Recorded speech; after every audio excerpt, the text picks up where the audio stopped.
Bersama puluhan pengurus DKM Masjid, Pesantren, Ormas, hingga komunitas lintas agama, Wali Kota Bogor Bima Arya Sugiarto, Rabu siang berkumpul di Taman Ekspresi, Kelurahan Sempur, Bogor, Tengah Kota Bogor, untuk menggelar aksi solidaritas kemerdekaan Palestina. Mereka melakukan doa bersama sebagai bentuk dukungan penguatan atas perjuangan mujahid Palestina. Bahkan seluruh warga juga dihimbau ikut memberikan dukungan lantaran konflik Israel-Palestina dinilai merupakan kejahatan kenegaraan dan kemanusiaan yang biadab. Selain mengecam aksi penjajahan, mereka juga mendesak pemerintah Indonesia untuk lebih tegas mengupayakan perdamaian dan menghentikan invasi brutal Israel melalui badan-badan kompeten dunia.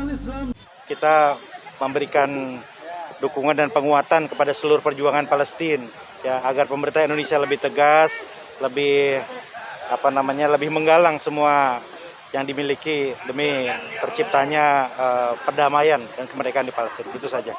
Alhamdulillah dengan inisiasi Pak Wali Kota hari ini kita bisa menjalankan doa bersama dengan para ulama, para habaib dan para kiai. Mudah-mudahan doa ini bisa dijabah oleh Allah Subhanahu wa taala, dan tentu kita mengambil satu sikap bahwa apa yang dilakukan adalah Israel merupakan sebuah bentuk kejahatan kenegaraan maupun kejahatan kemanusiaan, dan kita mengutuk semua bentuk tersebut. Kita sepakat semua atas nama umat Islam, tidak ada tempat dimanapun penjajahan harus dihanguskan. Karena ini adalah satu kebiadaban yang sangat luar biasa. Kita berbicara kemanusiaan yang tidak ada tempat hanya satu, yaitu jihad. Inilah yang harus kita tegakkan.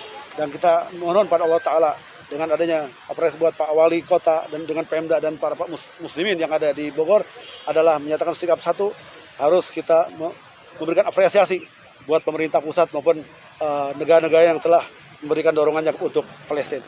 Mereka pun berharap doa bersama ini bisa diijabah oleh Tuhan Yang Maha Kuasa sehingga terciptanya perdamaian dan kemerdekaan bagi bangsa-bangsa lain di dunia. Dari Kota Bogor, Herman Bons melaporkan.